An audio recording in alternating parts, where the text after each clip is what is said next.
No audio. So, well, pleasant welcome. Do you have audio? Yeah. I don't have audio. Well, pleasant welcome. This is Sports Talk on Intel Sports. My name is Ben. Let's welcome you wherever you are, however you're listening.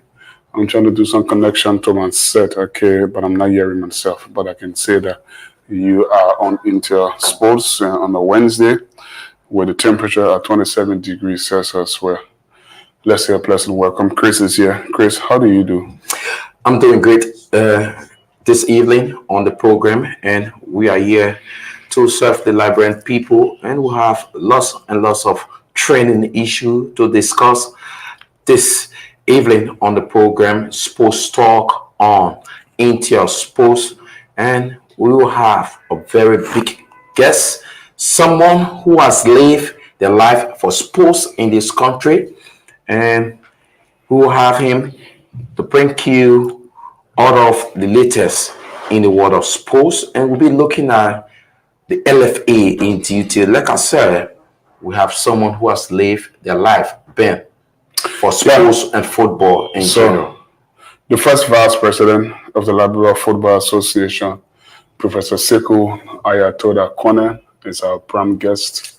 And tonight, he comes with wealth of experience as a classroom teacher, an administrator, a professor, club president, formerly of BYC that won many laurels, and then vice president for the operation back in 2016 in November.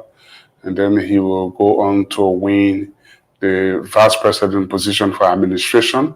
That was in 2018. 4 years after, he will retain his seat, this time as first vice president of the Liberia Football Association. So he's got wealth of experience in football, in administration, as a classroom teacher.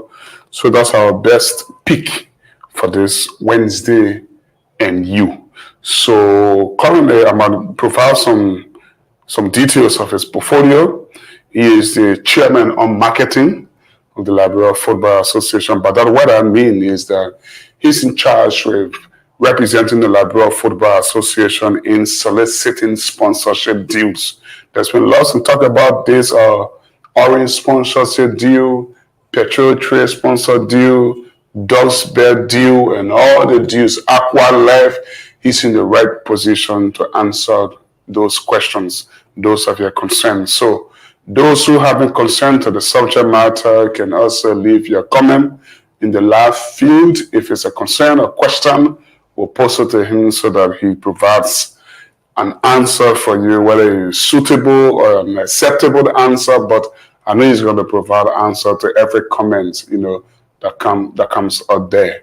So Professor Sekou Kone is our guest tonight, and obviously we have to discuss some trending issues, and the most of them almost 24 hours now, around about 10 p.m. on last night, the executive committee of the Liberia Football Association closed on a meeting, and at the close of that meeting, they unanimously accepted the appointment of the president, Mustapha Raji, to appoint human resource expert Emmett Creighton, former, if you like, president for Ghana and VDFC. Has he resigned?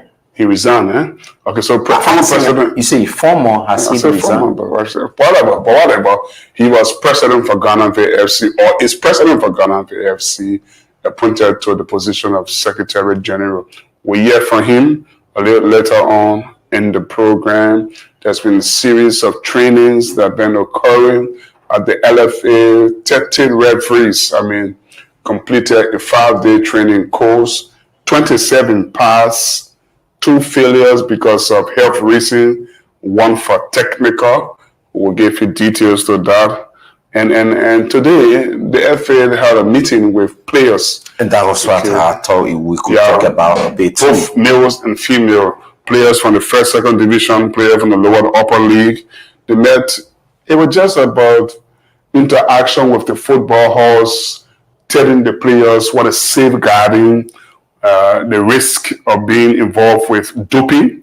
So don't take doping substances. and also something they call contractual and the club. You have to respect your club, respect the contract you sign with the club, and blah blah blah. So lots of players turned up today in both first and second division. I saw some of the faces. Labrador International, Mark Yala was in the meeting. A 2-hour conversation. You had Keba G. Lamy of the Labrador Football Association Women Dex Department. You also had Jeffrey Cholopre. He's an expert with safeguarding Labrador Football Association, registrar of the LFA as well. Registrar General. Yeah, Registrar General of the Republic of the LFA. That's what I call it. So Jeff Cholopre provide lecture series as well on safeguarding, and then you also have Joel Freeman, competition manager. Obviously, we had an amazing conversation on Monday, lecturing at the occasion as well. So it was fantastic. Okay, we'll talk more on that in this presentation of Sports Talk. What else? What's happening with the competition there at the ATS? I think there was a VAR in use. Yes, so then, we could talk about it a bit. We have to talk about that. Yes, and the competition, the THK 7 Unification Cup, is going smooth. I think it's entered its semi-final and will come to an end on Sunday. And it has been going so good. Representative Emmanuel Dan has said he's impressed with the turnout of those who turn out the skills in that league. And you are seeing, the last time, Ben, we were there, you are seeing many of the top players coming to play in that competition. And it's like an off season for them, keeping them in shape for the upcoming National League and the District League. There's so much district who are trying to put the team together, and this league is being used to scout out talents or those who will represent District 7. And it is so interesting, the turnout, the fans' behavior. I think it is so interesting. But on yesterday, there was this disappointing news for players, coaches, fans, that for me, I don't want to call it VAR, but let's say an amateur video, video review that was introduced by Emmanuel Dan. And I think, like he said, he wants to do things differently, and it is good for him. A politician coming out, he brought on communication set for the referees, which they are using. And I was privileged to speak to someone in the referee association, and he said, he gave me just a gif of why they stopped it. But yesterday, Down clarified that the LFA wrote him or calling up to say, you need to stop using the VAR in your league because it undermines the upcoming LFA league. And everyone felt disappointed. How would this undermine? He's like, I don't know how would this undermine the league, but he has to abide by the LFA because he's using the LFA facility. People out there feel that Liberia has VAR. And because everyone just run with it, no one is coming out to say this is an amateur. This is people just looking at replay. I think it's 2 or 3 cameras they have. Can that constitute a VAR? No. And that's what I think, and the LFA saw in and said, we will cancel this VAR. You need to stop.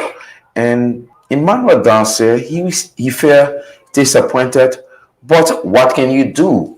They are the ones who go on football in the country. But his league is still going on, and it's interesting. So just before he come in, I spoke with Stanley Corner.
Welcome back to the show. Let me apologize for that technical problem we had.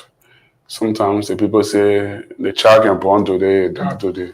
That what happened? You think everything should be going on smoothly, everything is set, but boom, one technical glitch and the whole system crash. But it's good that we're back here. My name is Ben. Chris is also here with me. We were discussing that VAR incident or the amateur VAR, quote from Chris. Yeah, I So think probably it's, he wants to yeah. summarize again because it's been some time since we left the air. So, like we were saying, for this VAR issue within the District 7 League, it has been put to hold because LFA said it undermined their own league. So, Emmanuel Dan is not happy, but I spoke with Stanley Kona, who is the director of referee. And it makes me to understand that the LFA was written for this competition. They provided referees.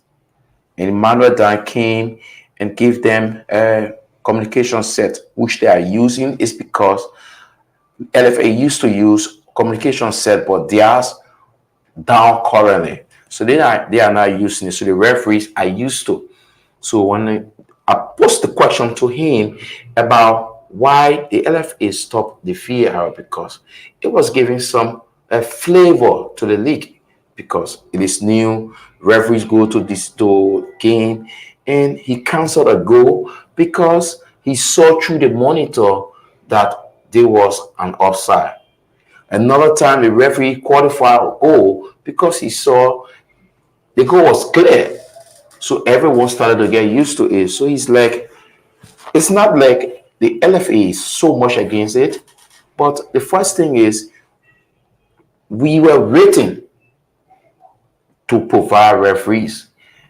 The organizers did not say we will use VAR or an amateur video review for the referees to go to. So when we noticed, we saw this, we decided to put an halt to it because it could danger the referees. It could danger the referees. And so how? Because if referee call for something, the first thing he's like, the referees are not trained to it. We do not have referees that are trained, with the exception of Savannah Garnett, Hassan Kone. Yeah, I think Savannah, Hassan Kone, Joel Doe are those who train. Recently, Ibrahim Ba from the RT department went to a training. Ibrahim Kamara went to a training, and that wasn't hasn't come to Liberia. Now saying it will undermine danger the referee. The referee take a decision, and the fans come out to him. So it should be set up properly before, because the referee will be in danger because you call for a goal, you go and you cancel it, and it's only one or two camera. You should be able to see it from all angles. So that was his point, and the LFA putting to a halt this all-important VAR that is at the LFA. But I think we need to talk to the LFA more on this, the president, but you can have a say on that. I don't think I can have much of a say, but I just feel for the people who have gotten a little bit accustomed, to something that have been an iconic part of the modern game in recent time. To see a live in front of you, to see referees changing decision that was instantly made, to see referees, reversing a decision that was made seconds ago. I mean, it's just thrilling and amazing. But I want to agree with the referee manager that to some extent it's going to undermine football. I say so because the Liberia Football Association is the entity responsible to run football through the length and breadth of this country, which covers around about 30,000 square miles or so. And it's true, a VAR is used also, but the last time I was reading on VAR, VAR has a minimum of 42 cameras installed. 42 cameras installed. So you're talking about 2, 3 cameras, not sufficient, and it doesn't give the full view. I don't think that amateur VAR is going to serve the purpose. I think it was just good to add flavor, the excitement, the crowd going wild about it. But again, this is on the facility of the LFA. Imagine pictures have evolved on there and surfaced in Africa where CAF and FIFA can go and see. They'd be like, wow, VAR is used in Liberia. They may not know that there's a friendly match or there's a political competition, given the fact that it is played in front of stadium, and they know we have an iconic ATS stadium, and they see the stuff is being instructed there. Probably they will be like, but did we send any VAR material to Liberia for which Liberia are advertising VAR or they are playing with it?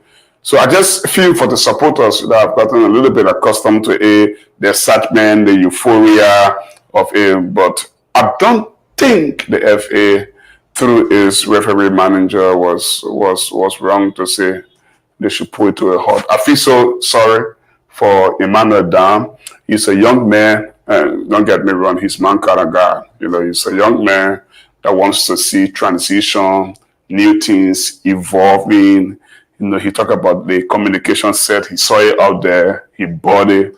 Absolutely fantastic. Imagine the Liberia v Nigeria game U17. Mm-hmm. We had a major problem because the referees were not communicating effectively. Because why? They never had a communication set.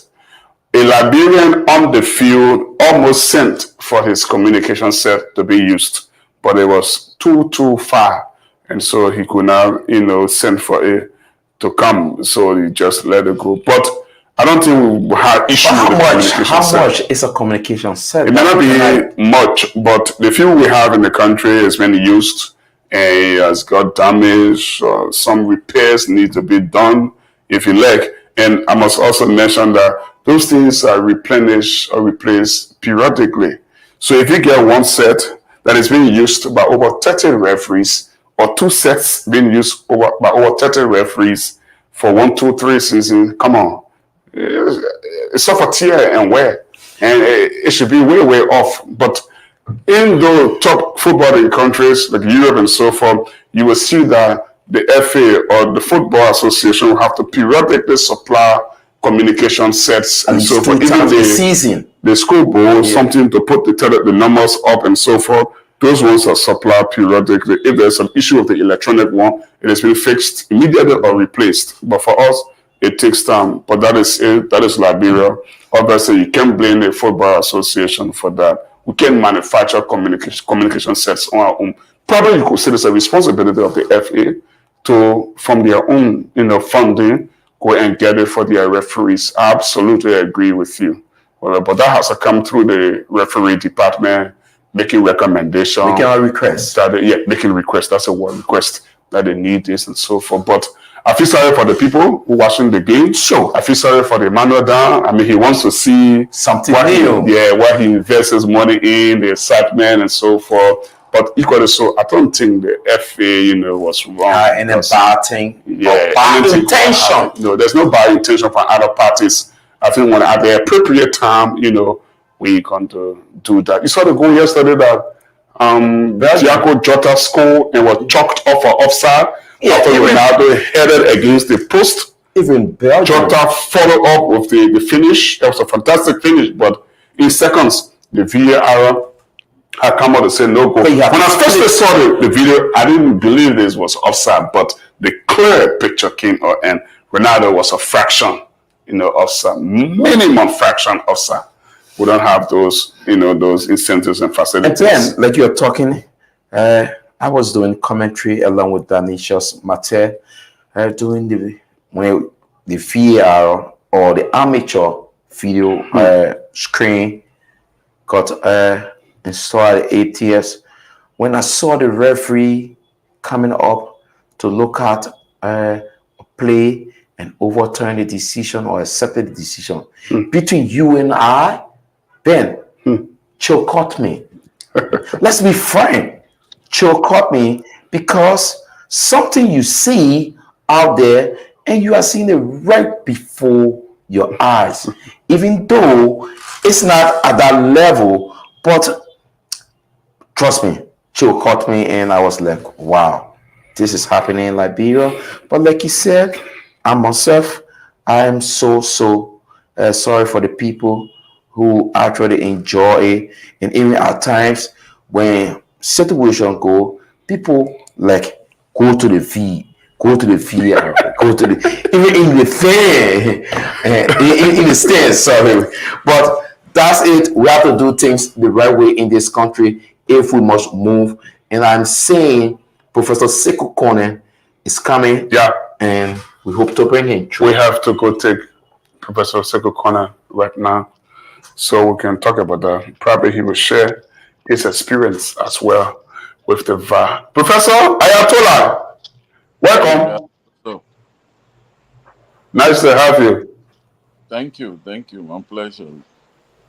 Today you've been so busy, so busy. I saw you today so much such that you have not had a time to change and we'll get you on. You're right. Yeah. I just came straight into your quote unquote studio.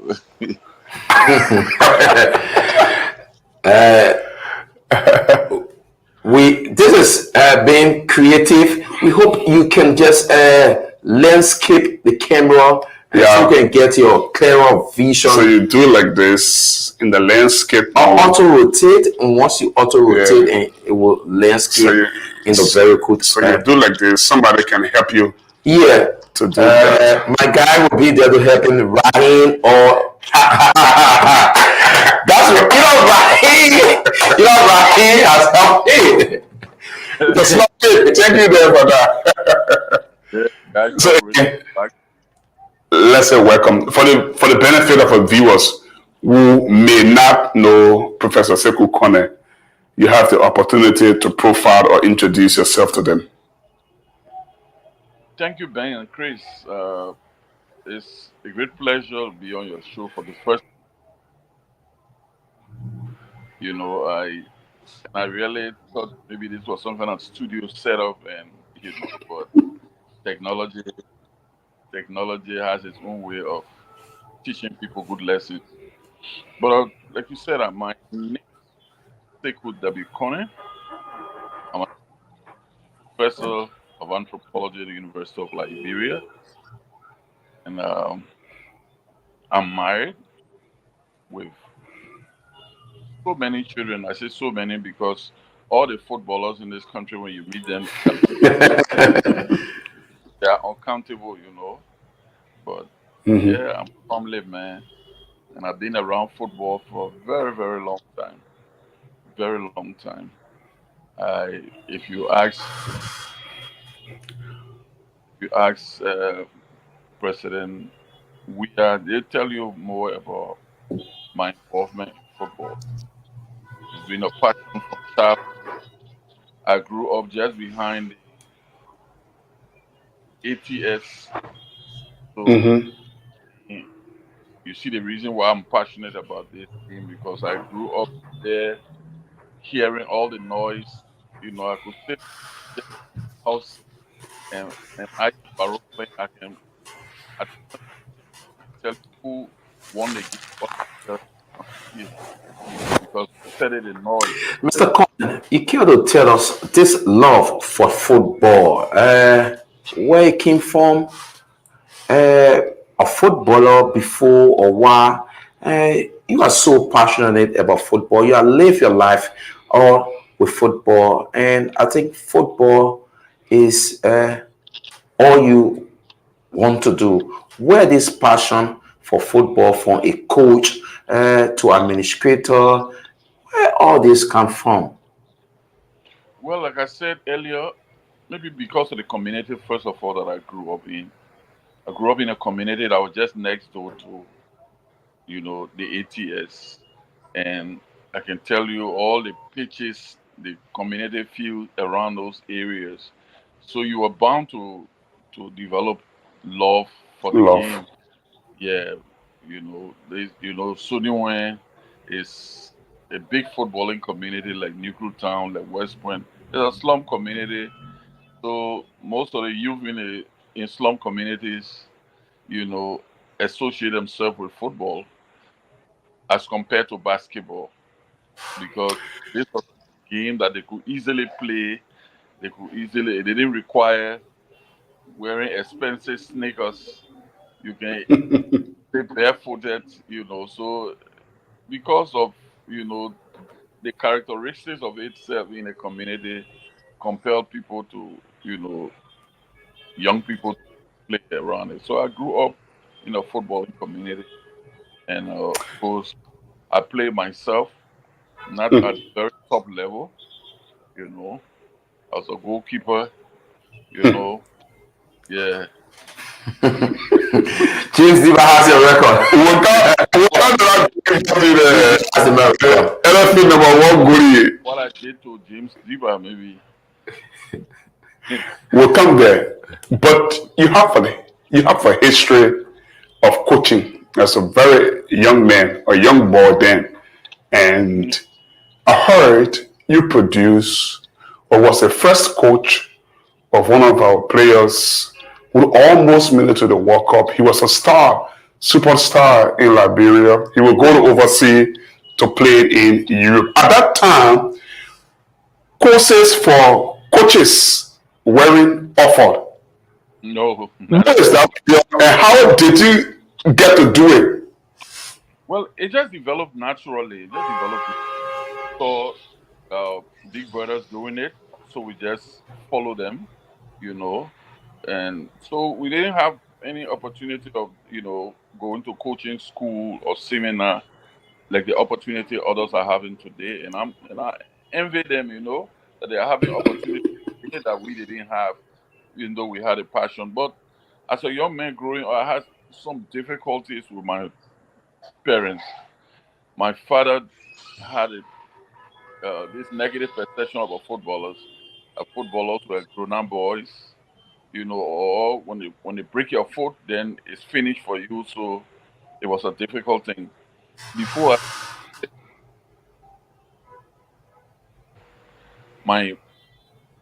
to the house, and he collect my hand, put it in his hand, say, "Look, I'm putting it in your hand. You bring him back just like how I put him in your hand." So with all these kind of restrictions, it was difficult. But yes, still were passionate about it. And so young people kind of were attached to me. Some of them people that are older than them, because of passion, so they attach themselves to me. So I play a leadership role, and I think that's how I got involved with the game itself. You know, yeah. Okay, I'll go again. Mr. Kone, we'll talk about your being in football at the level of administration. You've been vice president for operation, vice president for administration, now vice president, first vice president. We're checking almost a period of 10 years, very nearly 10 years. What has been the experience, not managing a club as president, but being in central administration of football? Yeah, I think this was a different challenge in itself, because this time you are not talking about just your team where you control your players and your few technicians that work with you. This you're talking about, like you said, central administration, right? That's a challenge. It was a huge challenge. It was a big learning experience, you know. But if you're passionate about something, willing to learn in the process, it makes it easier for you. So yes, I'm passionate about it. I was willing to learn, always around big footballers, you know, of PHP to say Suniwen was not far. Walk around PHP, Takwa Myers, then playing Chekhov, Anthony Gray, and other guys. And in order for us to enter the pitch, to walk behind them, they always have a pair of iron store, the raw store, so you just hold one and stay in front of him. Tell them I'm yeah, he put you back. That was one other way. Another way, we had a guy who was taking care of. He was part of the stadium management team. We used to call him Boleke. This guy was responsible for marking the pitch, and so we made friends with him. When we come from school, we run there. We help him mix this wear what, and then put it all around our body so that it serves as evidence that we're there. Too fatiguing. Remember me? Yeah, okay, I remember that my people were working with me. So we got involved with all those kind of things just to get close to football. And you know, behind the goalpost, the public website, it used to be a boxing place, you know, back arena there with concrete pavement. And we used to play football there because we didn't have the opportunity to go on the big pitch to play. Unless, you know, maybe halftime, you ball, and you know the ball, they tapping it around there. But mostly we used to play on our pavement, along with Christian Cole, with the other guys. So now, like Ben said, how has it been in central administration? You manage Barack Young Controller. Do you sometimes miss that feelings? Like you said, now you are looking at it holistically. But first, it's just about your players you are controlling and your technical staff. Do you sometimes miss the feeling of a club president controlling a club, not everyone coming to you because you are the vice president of the LFA, but at club level, everyone coming to you, you make all of the decisions, but now you don't make that decision like that. Do you sometimes miss that feelings, that kind of responsibility as a club president? Definitely, Chris. Definitely. I mean, it, this was something like we became addicted to the game so much that I mean, we're open up to learn, like I said earlier. And now with, I mean, the difference is that that was a smaller section that we dealt with. We dealt with our personal players and all of these things. That is completely different from the FA in itself. And yeah, I miss it a lot. I miss it a lot. And sometimes you won't believe when sometimes when I live uh, on the Robertsfield Highway, and you imagine that when I go to ATS, still even up to this level, I still go to the ATS to watch those guys out of the community team training or Black Men Warriors that have been, using that place as their, training facilities. So yes, I miss that a lot. I miss that a lot. But like I said, it's a different learning experience. You interact with different stakeholders who are themselves their own experience. They come and they want to learn from you. You also learn from them equally. So it's a give and take situation with it. So it's a different experience altogether because you're facing challenges for it ranging from, oh, my contract, I signed 3-year contract, it finished, and the club doesn't want to release me, all those kind of problems, huge problem. So it's a different And you have experience. to solve or find solution for all those sort of problems. Yeah, that that's the learning experience because some of them you come if you listen to it, if you only listen to the players, sometimes they tell you stories that are not factual simply because they want to go. And if you talk to the administrators, sometimes they themselves desperate for this player not to leave, even though they know, that the player contract has ended. But because of the importance of that player to the team, to the club, to the individual, they don't want them to go. So that's a different experience altogether. Trying to navigate around those issues, I mean, it's a huge challenge. It's an everyday issue. Everyday issue. You get call from club officials, you get call from players, from administrators.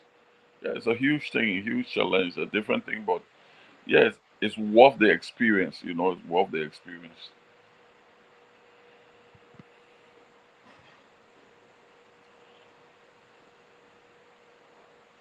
Hello, Sim the network.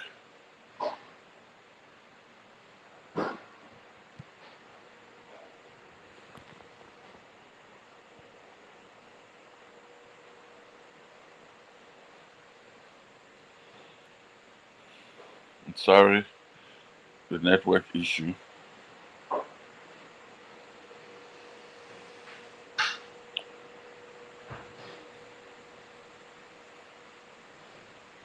So again, like I said, you know, while we are waiting the connection, it's a different experience altogether, interacting, and sometimes during this interaction you make friends, and sometimes you make enemies. Consider it because the way you handle the matter, maybe if it's not in the interest of the player think you are biased, or if it's the other way around, the club official think you're biased, you have interest in this process. You know, it's sad, but that's how it is.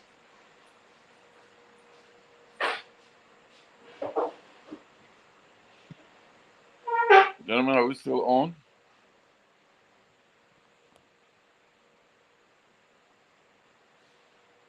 TRS.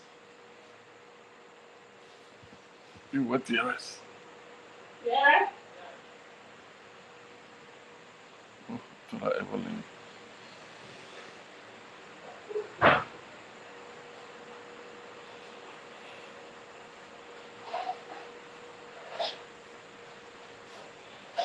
I'm on, but they are disconnected or something.